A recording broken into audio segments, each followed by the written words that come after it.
Welcome to today's Explainer. Today we are diving headfirst into the absolute workhorse of Python data structures, and that is lists.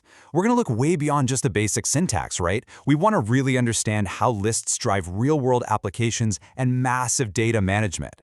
But hey, before we even look at a single line of code, I want you to stop and think about scale. Just think about your favorite platforms for a second. Have you ever wondered how exactly Netflix neatly stores, organizes, and then retrieves literally thousands of movie titles to recommend you? Or think about this. How does a giant like Amazon manage an inventory of millions of constantly changing products without their entire system just crashing into total chaos? Okay, let's dive into this. The fundamental answer to these massive data management challenges, especially when we're building systems in Python, is the Python list. It's truly the workhorse of data organization. And honestly, mastering it, that gives you the power to handle literally everything from a simple grocery run app all the way up to enterprise-level data processing. So here's a quick look at our roadmap for today. We're going to cover 1. The power of Python lists, 2. Creating and accessing elements, 3. Modifying lists with methods, 4. Advanced traversals and comprehensions, 5. A student marks management project, and finally, 6. Common mistakes and a quick summary. Don't worry if you're a beginner or building this up step by step. All right, let's jump right into section 1, the power of Python lists. So what actually is a Python list? Well, by definition, it's an ordered and mutable collection used to store multiple values in a single variable. Now let's focus on that word mutable for a second. It basically just means we can change it. And this mutability is absolutely crucial. It allows us to dynamically alter our data state in memory. We can scale or shrink our collections on the fly, all within one single unified variable. It's incredibly powerful. Moving right along to section 2, creating and accessing elements. Okay, so once you initialize a list, which you do just by putting your data inside some square brackets, Python gives us 2 really clever ways to access that data. You've got standard indexing, which is basically counting upwards from 0, and that allows for super precise forward traversal. But then you have negative indexing. This is brilliant for massive datasets. It lets you count backwards from the very end using -1, so you can instantly grab those last few items without even needing to calculate or track the total length of the sequence. How cool is that? Now, what's really interesting about this next concept is list slicing. Sometimes you don't just want a single item, right? You want to extract contiguous chunks of data. Say you just need a specific batch of records for an analysis. Slicing makes that extraction incredibly fluid. It lets you carve out exact portions of a list, making your data analysis fast and super direct. All right, on to section 3, modifying lists with methods. To dynamically manipulate these lists once they're created, Python gives us an essential toolkit of methods. You manage growth with things like append, insert, and extend.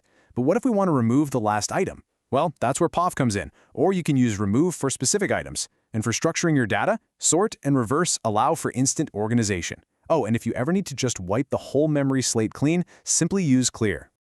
Let's step it up a notch in section 4, advanced traversals and comprehensions. First up here, we have nested lists. This means you can literally place lists inside of other lists. It's kind of like a giant spreadsheet. Nesting is a fantastic way to represent rows and columns in Python. Next is list traversal.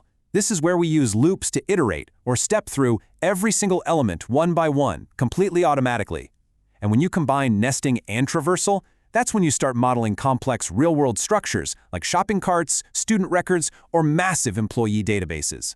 And this brilliantly illustrates one of my favorite things about Python, list comprehension. It's a highly concise way to create lists efficiently.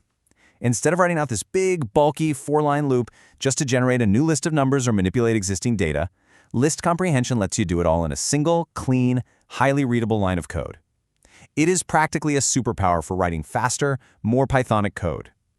Putting it all together in section 5, student marks management project. Imagine we are building a simple grading system for a teacher.